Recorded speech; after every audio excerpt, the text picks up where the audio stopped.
Kasi ma'am, ang complaint nga sir dito, yun nga, ito sir, sabi na access road po, naparadaan, wala na makaraan. Bukod sa nakikita niyo, basura, sinudumihan, nilas na gano'n.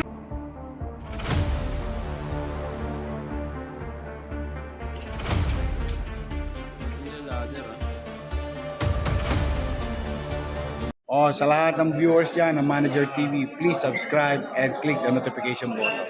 God first.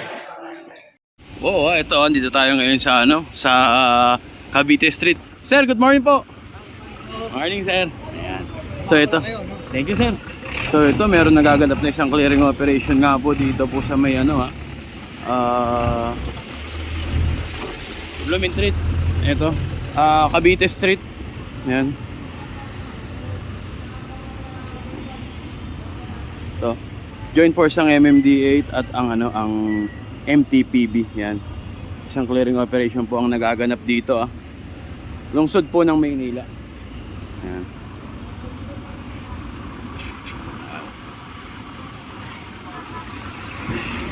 Magandang umaga po. Ayun na, ito kasamang MTPB at MMDA, kasama po natin na si Sir Gabriel Go ng MMDA. Ayan, Sir Jover ng MTPB.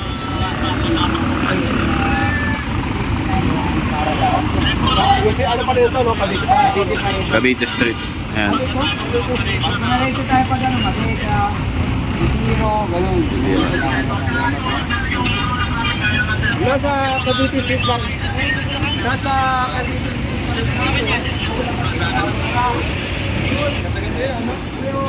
Ay, pangalan yan sa mga grocery store yung pinukuha yung mga item sa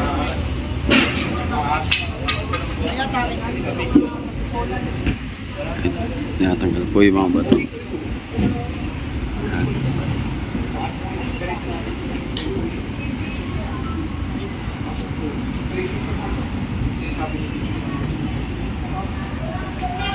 Beboy! Good morning, Beboy!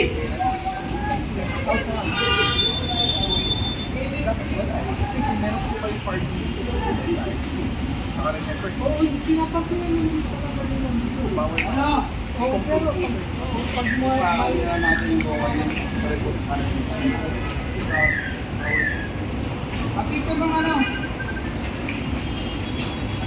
Kapito.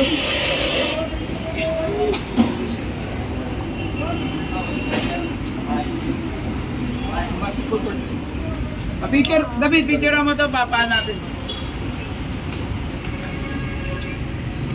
Kasi bawal. Nasa lawakan mo. Hindi.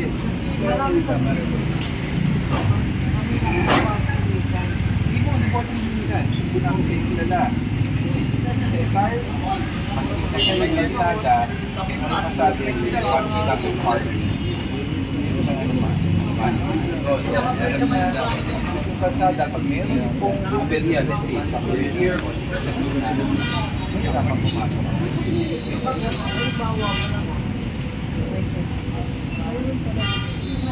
That's why, pag nga po lahat, that's why, sinuwerte lang po sila, may class. Hindi lang harap na. Picture rin po. Paulit-ulit na rin po sinabi sila, kaya nga po yung sinabi. Tol, may mga sarap ka dyan, pag-picture na rin. Bawal access road. Hindi ba hindi magalang retiro? South ba? Regarding ang Aurora Boulevard? Nag-aaroon ng commotion, slow moving. Napakita papel. Oo, kasi sumunod lang kami sa Pero bawal po kasi yun. Kasi nga Ay, sa wakas, tinangay na yung din. saan ho ba kayo, saan ho ba yung ano nyo? Yung area nyo? Dito kasi lang. Ito, sa inyo rin po ito nakakarlo. Yun nga po yung nakamuha ko. Pero hindi nyo harap yan. Harap. Sa inyo rin po. Kasi yung pag may lumabas sa, o may lumabas, hindi na makakalabas. Hindi na Hindi makakalabas. naman sila lumabas. Hindi, ma'am, nonetheless, lumalabas man po sila at hindi po sila lumalabas. Sa batas po natin, Republic Act 4136, bawal po harangan ang gate ng may gate events po sa kamar. Baka this is considered an access road. So kung magkakaroon po ng parking dito, it will hamper the flow of vehicles kung sakasakali yung mga sabi nyo, maraming mga parado dito. One of the reasons probably bakit mga parado sila kasi kung alam nila, kayo po mga parada. So kung sila meron naman po nakapark po, nakapark dyan, na meron pa po na kasi nga po Ay, John-Frank, Boracay, di ba sa Retiro, regarding Aurora Boulevard, Boarding 45,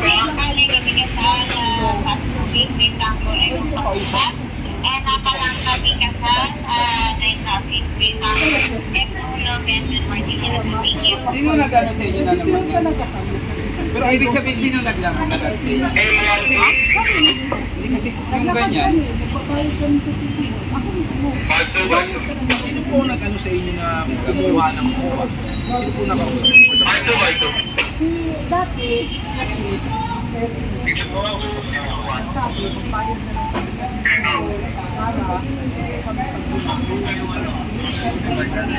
Hindi naman po valid yun.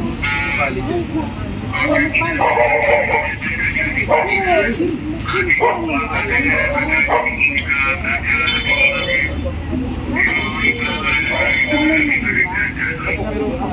Kasi mamang complaint na siya dito, yun nga, ito sabi na access road po, naparadaan, wala na makaranas. Bukod sa nakita niyo, sinudumihan, kaya nga hindi na pwede talaga. Kaya nga po nakakapagano sila ng basura, kaya nakakapagano sila, dahil nga natatakpan ng mga nakapark.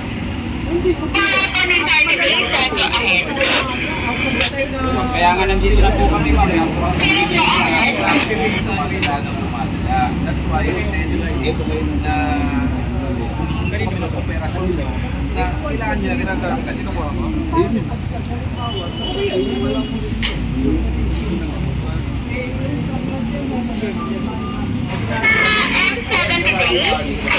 Ito po yung court.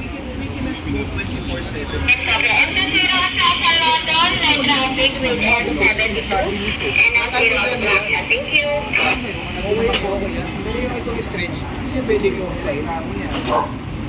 Diba? Pwede. Oras naman natin.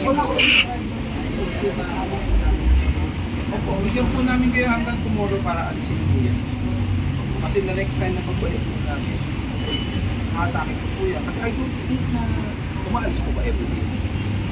Kasi gamay lang naman everyday po. Kasi itakpan na rin. Pero dito ba?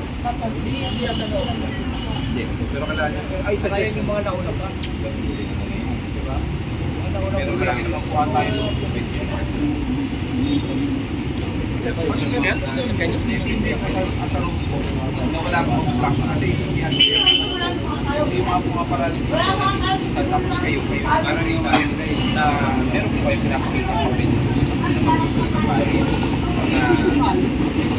Narinig na po sa inyo. Hindi naman po ako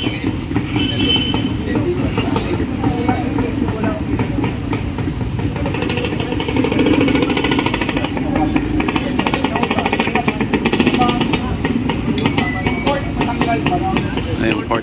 Pinapatanggal na po ni Sir. kaya, hindi na kaya nito. Itong basketball court or ring, tatanggalin. Pero yung sasakyan doon, bibigyan pa ng pagkakataon hanggang bukas para matanggal.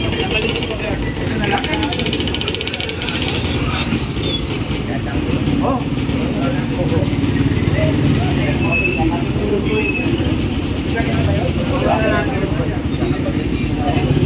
Napasilit na lang natin.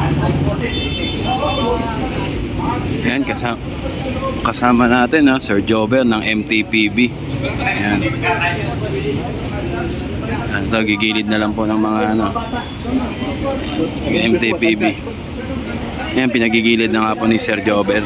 Ito nga pong court.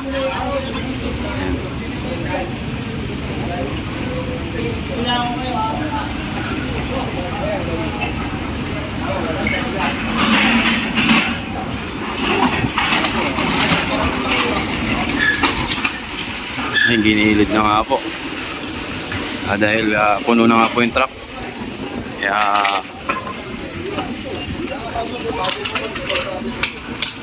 Yung court nila ladder ah.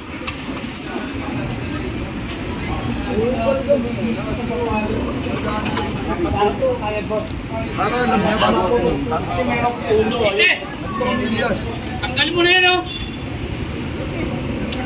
At least alam mo, pupuntahan mo na. Nandiyan na naman ako na nag-utos. Hindi mapaglaruan.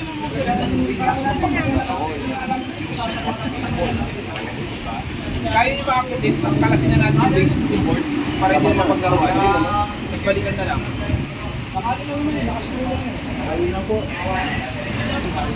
So, pinag-iisipan itong basketball ring kung tatanggalin para hindi makalaro o hindi maka...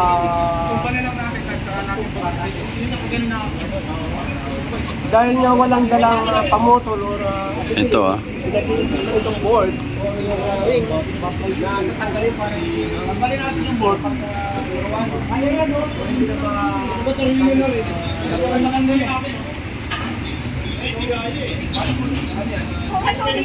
Ikaw yan. Ang break mo. Kaya mo.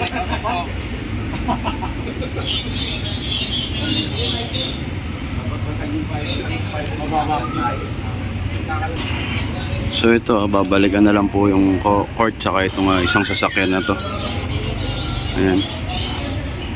Kaya po, ito, dahil puno ng apo.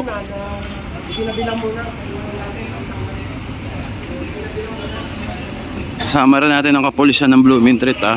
Naka-assist din dito sila bossing. Ayan, si Sir Gasmin po ah. Sa pamumuno ni Sir Ferdinand Kayabyab ng Blooming Treat ay naka-assist din po sa operation na ginagawa ng MTPB at ng MMDA. Ayan.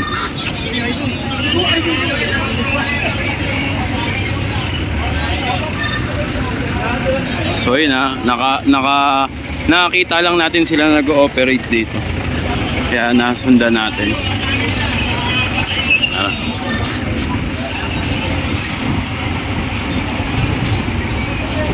Sir Joven ng MTPB at si Sir Gabgo ng MMDA. Ito.